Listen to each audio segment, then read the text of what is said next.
가이사는 증시 각도기. 안녕하세요. 젊은 정신아 심판 한지원입니다. 네, 안녕하십니까. 각도기 박선지입니다. 네.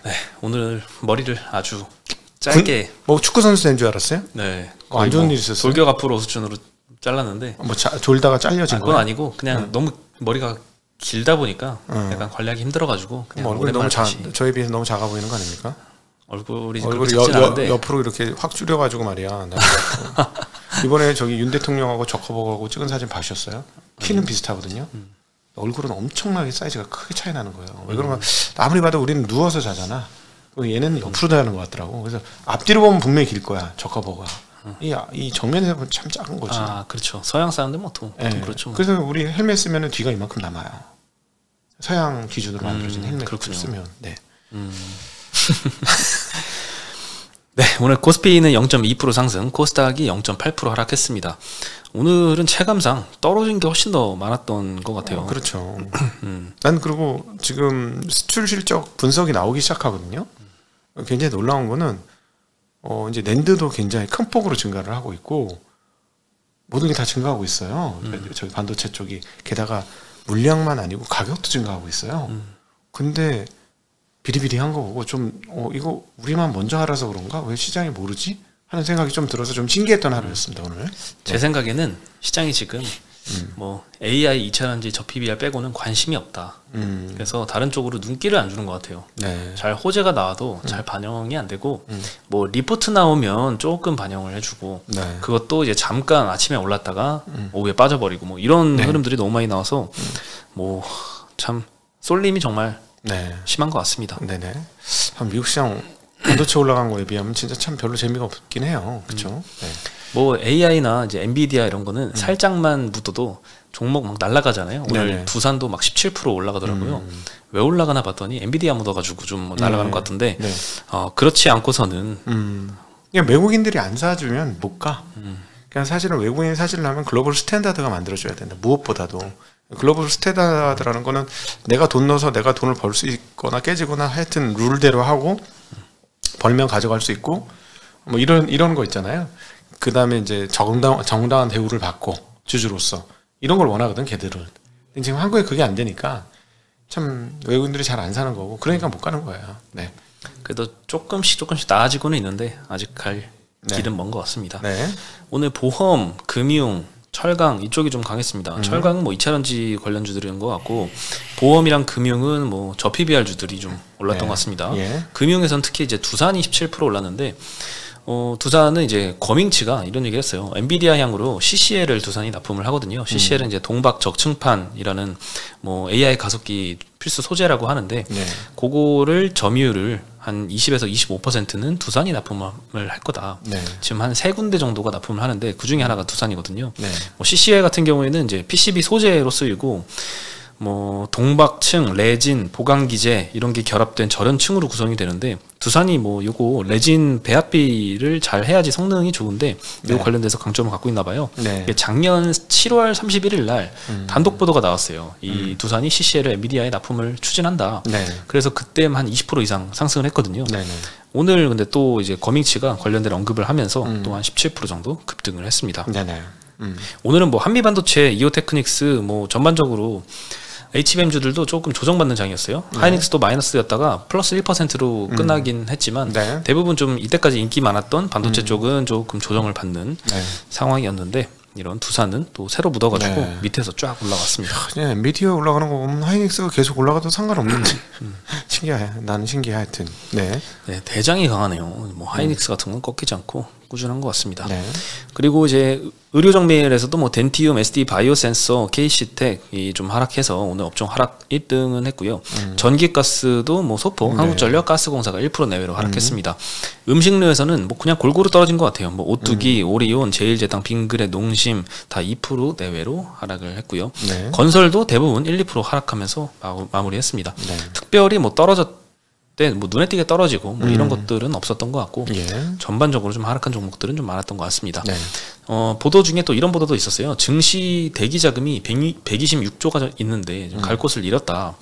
투자자 예탁금이랑 CMA 잔고 이게 이제 모두 연초부터 꾸준하게 증가를 해서 합쳐서 126조인데 한 곳에 있지 못하고 좀 섹터별로 순환매가 돌면서 쏠림이 강화되다 보니까 어느 한쪽의 자금이 좀 꾸준하게 매수가 들어가는 게 아니라 그냥 네. 들어갔다 금방 나왔다가 이렇게 막 단타 매매만 자꾸 활성화되는 것 같습니다. 네. 네, 그리고 삼성전자 같은 경우에는 이제 1월에 낸드 흑자 전환했다라는 이제 머니투데이 단독 네. 보도가 있었는데요. 삼성이 워낙 이제 목표로 1분기에는 이제 흑자 전환 이야기를 했기 때문에 네. 어느 정도 시장이 알고는 있었지만 그래도 너무 반영을 안 하는 건 시장이 AI 빼고는 관심을 안 주고 있기 때문인 것 같습니다. 그러니까, 지금 제가 재미난 게 계속해서 이제 삼성전자에 대해서 관찰을 하고 있는데 삼성전자에 대한 시각이 제 투자한 일에 이렇게 나쁜 적이 과연 얼마나 있었을까 할 정도로 안 좋아요. 동네 바보형 인텔 있잖아. 그때만큼 안 좋은 것 같아. 그렇죠. 보통 네. 뭐 반도체가 다 안 좋아서 삼성도 네. 안 좋게 생각하는 건데 지금은 뭐 다른 건 좋은데 삼성만 못 하고 있으니까 삼성에 대한 이미지가 좀 많이 떨어졌죠. 네. 작년도 인텔 느낌이 굉장히 많이 납니다. 저는. 네, 작년도 인텔 느낌. 네. 빨리 어떻게 뭔가 돌파구를 마련해야 될 텐데요. 돌파구 마련돼. 아니 수출입 동향 보면 나온다니까. 플러스예요. 가격도 플러스가 났고 물량도 플러스가 났는데 반응을 안 할 뿐이에요. 그렇죠. 뭐 2월달 수출 데이터 봐도 66%가 증가했잖아요. 네. 전년 대비 60% 이상 증가한 거는 뭐 17년 이후에 최고치라고 하니까 데이터는 좋은데 제가 그랬잖아요. 17년 10월이 언제냐. 18년에 우리가 몰랐던 클라우드라는 게 뻥 터졌을 때 그 과정이다. 그게. 그러면서 그때 폭증한 건데 바로 그때가 또 연상된다. 이렇게 얘기를 하고 있는 거거든요. 근데 그거를 그냥 인식 안 하고 무시하고 넘기는 거예요. 지금. 제가 보기에는 이건 무시하고 넘기는 거예요. 왜냐면 물론 기저도 있죠. 기저가 낮았으니까. 99억이잖아요. 월.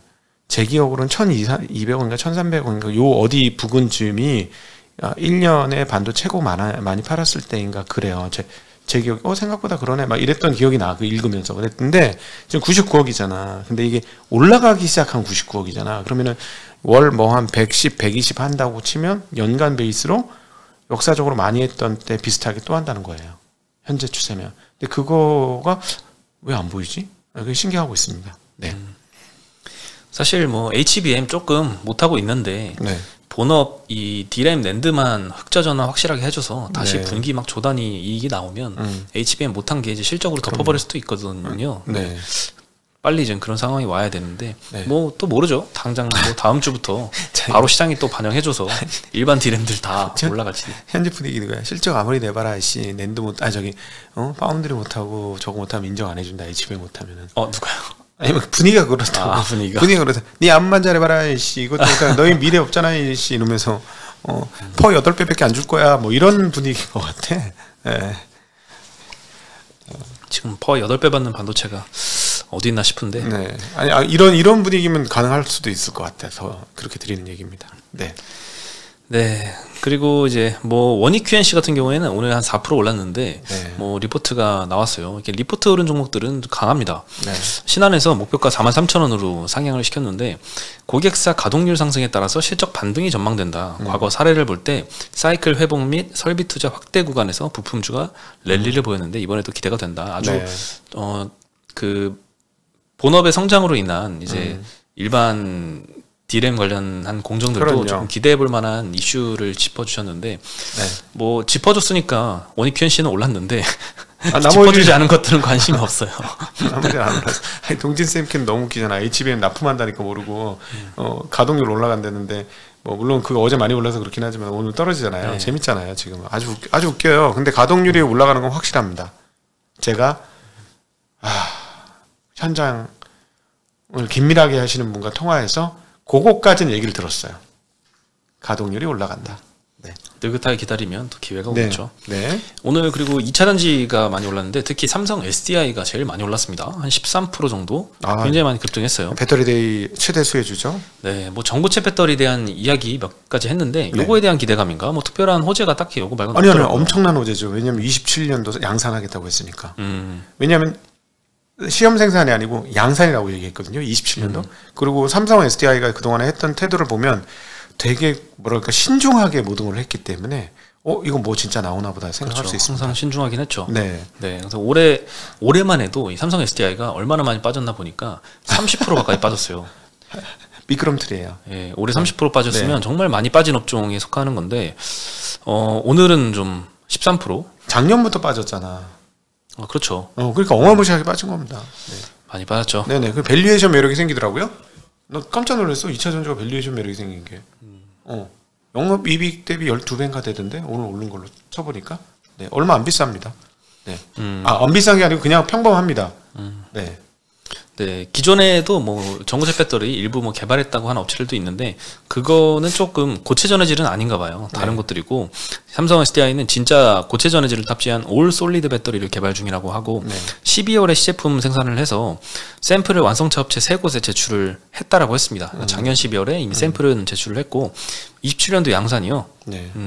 네, 그 양산을 위한 상반기 양산 라인 투자 규모는 올해 상반기 내에 결정을 한다고 하니까 투자 공시가 아마 나오지 않을까. 그럼 그걸 기점으로 또 주가가 또 반응을 할 수도 있을 것 같습니다. 사실은 굉장히 큰 뉴스입니다. 배터리에 있어서는. 네. LG엔솔은 이번에 전고체 배터리 2030년에 생산하겠다고 했거든요. 네. 그러면 벌써 3년 차이네요. 생각보다 정말 빠른 것 같아요. 제가 보기에는. 생각보다 빠릅니다. 네. 그렇습니다. 그리고 이제 리튬 가격이 또 2차전지 업종 전반에 대한 영향은 좀 많이 끼치고 있어서 여기에 대한 전망이 갈리는데 어저께는 이제 골드만삭스에서 공급 과잉은 지속되기 때문에 지금의 반등은 일시적일 뿐이다라고 이제 전달을 해드렸는데 인터배터리에서 에코프로 이노베이션 대표가 리튬 가격은 지금이 바닥이다라고 조금 다른 언급을 했습니다. 리튬 가격은 또 하반기부터 상승을 할 것이다 라고 전망을 했고 다만 예전처럼 막 아주 높게 급등하고 이런 모습이 나타나진 않을 것이다 라고 했는데 뭐 상승만 꾸준히 해도 뭐 그럼요. 굉장히 많은 도움이 될 것 같습니다. 엄청나죠. 이게 지금 사실 뭐 이 배터리 업체들 2분기까지 저희가 어려울 거라고 봤던 게 그 재고 효과가 역으로다가 뒤통수 때리고 있는 거 아니겠습니까? 비싸게 산 거 지금 내놓고 있으니 마진 날 리가 없죠. 이 매출이 아무리 늘어도 쉽게 얘기하면 지금 그 리튬 가격보다 한 2배, 3배씩 비싸게 주고 샀는데 앞단에 뭐 잘 팔려가지고 비싸게 팔 수 있는 것도 아니고 앞단이 장사 안 돼가지고 싸게 해달라고 하는 통에 비싸게 샀는데 싸게 주면 어떻게 장사가 되겠어요? 그러니까 이 가격이 올라오면 상당히 많이 개선될 수 있을 것 같습니다. 실적 개선부터 바로 나타날 것 같습니다. 네. 그리고 이제 전반적인 이제 배터리 업황에 대해서는 전기차 수요가 약간 침체가 됐고 올해 연말까지는 좀 힘들 것이다라고 언급은 하고 있습니다. 연말까지만 힘들면 다행일 것 같습니다. 네, 그 이후에는 또 리튬 가격 반등하고 또 실적 개선되고 하면은 또 주가 리튬 가격은 괜찮은데 이제 전기차가 이제 그 다음이 또 문제죠. 전기차 판매가 지금 확실히 보조금이 조금 줄야 바로 꺾여요. 그런 상황입니다. 네. 그러면 보조금 안 주면 안 살까요 이제? 살 사람은 다 샀고요. 그러니까 얼리 어댑터는 조금 부담이 되더라도 전기차 타고 싶은 사람은 샀는데 지금부터는 대중화니까 가격이 이제 중요하죠. 왜냐하면 내연기관차와 같은 가격이면 저는 분명히 장사된다고 봅니다. 내연기관보다 좋다고 보거든요. 근데 이제 그 내연기관보다는 확실히 좀 가격이 비싸잖아요. 같은 차체나 이런 거에 비하면. 물론 성능은 동력 성능은 뛰어나긴 합니다만 그래서 그 가격 갭을 조금 낮춰줘야 사지 않을까 싶은 마음 듭니다.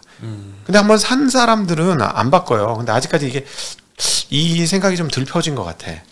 타보시면 아는데. 충전만 편하면 사실 뭐 모든 건 편하잖아요. 다른 것들은. 충전이 이제 점점 아파트에 그거 만들어지잖아요. 벽에다가. 그건 어렵잖아요. 주유소 짓는 것보다 훨씬 쉽거든요. 그러니까 그러면은 사실 충전이 더 쉽죠. 그 의외로 고속 충전 별로 필요 없어요. 해보면 퇴근하고 집에서 꽂아놓고 잠자는 시간 한 8시간 해놓고 아침에 출근하면 웬만한 서울 시내는 다 돌아다닙니다. 웬만한 차들. 네. 그리고 이제 에코프로 이노베이션 대표는 리튬 가격은 이제 반등을 할 것이다라고 언급을 하고 있는데 어제 골드만삭스하고 비슷한 의견을 이베스트 투자증권에서도 냈습니다. 리튬 가격의 V자 반등은 기대하기 이르다라고 언급을 했는데 리튬 가격이 작년에 한 80% 정도 하락을 했고 올해 2월 21일 날 저점을 찍고 한 11% 정도 반등을 하면서 니켈과 코발트하고 막 동반 상승하고 있는 와중입니다. 여기에 대해서 지속성이 있을 것인가에 대해 점검을 했는데 가격 반등의 일단 원인은 공급 조정. 뭐 호주의 리튬 광산에 연초 감산 돌입했고 미국의 앨버말이 구조 조정하고 그리고 뭐 중국계 기업의 해외 프로젝트가 연기되고 이런 공급적인 요인들 때문에 많이 있었는데 그 영향은 한 15만 톤 정도의 공급 조정이 이뤄질 것이다 라고 올해 전망을 했는데 그렇지만 여전히 공급 과잉 상황이고 27년도까지 공급 과잉을 전망을 하고 있습니다. 그래서 V자 반등이 지속되기는 어렵다 이런 전망을 했네요. 앨범을 유상증자하는 것 같은데 네, 그래서 뭐 역시 이제 뭐 광물 가격 맞추는 건 참 어려운 것 같습니다. 네. 네, 그리고 어제 이제 S&D라는 회사가 주주의 이 이대주주를 의식해서 이제 자사주 공개 매수를 안건에 올렸다는 소식을 전해드렸는데 네. 오늘은 금호석유가 행동주의 펀드의 주주 행동 이후에 주주 환원책을 또 발표를 했습니다. 최근에 차 파트너스 자산운용이 자사주 100% 소각해라 그리고 감사위원 또 추천하는 제안을 했는데 여기에 완전 부합하진 않지만 어제 장 끝나고 자사주 매입 500억 규모로 6개월 이내에 취득하겠다 공시했고 자사주 지금 사놓은 거 9.2%를 3년 이내에 3년간 소각을 하겠다라고 발표를 했습니다. 가지고 있는 거에 절반 소각하겠다고 했습니다. 그렇죠. 근데 반대로 배당은 줄였어요. 2,900원 배당하겠다라고 했는데 작년에 5,400원 했거든요. 이익이 많이 줄었어요, 근데. 이익 준 거 감안하면 뭐 그럴 수도 있는데 어쨌든 뭐 크진 않습니다. 그래서 뭐 여기서 약간 상쇄되는 거 고려하면 뭐 그렇다고 뭐 엄청난 영향도 아니고 자사주 소각하는 게 뭐 그래도 플러스 요인이긴 한데 그에 비해서 주가는 좀 전혀 반응을 못했다. 시초가만 빵 떴었어요. 그렇죠. 오늘 한 1% 정도 상승해서 마감은 했습니다. 근데 차 파트너스 자산운용에서는 입장을 발표했는데 여전히 지금 불만이 많습니다. 절반만 소각하면 나머지 절반은 나중에 우호주주한테 처분하는 거 아니냐 이렇게 언급을 하고 있어서 나머지도 소각이 필요하다라고 언급을 하고 있습니다. 근데 이제 진일보 그냥 한 발씩 그러면 나가죠. 이런 일들이 이제 자꾸 벌어지는 게 좋아요. 뭐 이렇게 자꾸 신호가 오면 뭐가 본진이 오겠죠. 자꾸 뭐든지 이제는 진짜 오죽했으면은 어떤 식으로든 하든지 이 소액주주 무시하는 행동이 없어지는 게 좀 과정 중에 좀 거친 과정이 있더라도 좀 필요하다고 생각이 듭니다. 오늘 소식은 여기까지고요. 전 내일 다시 인사드리겠습니다. 네, 안녕.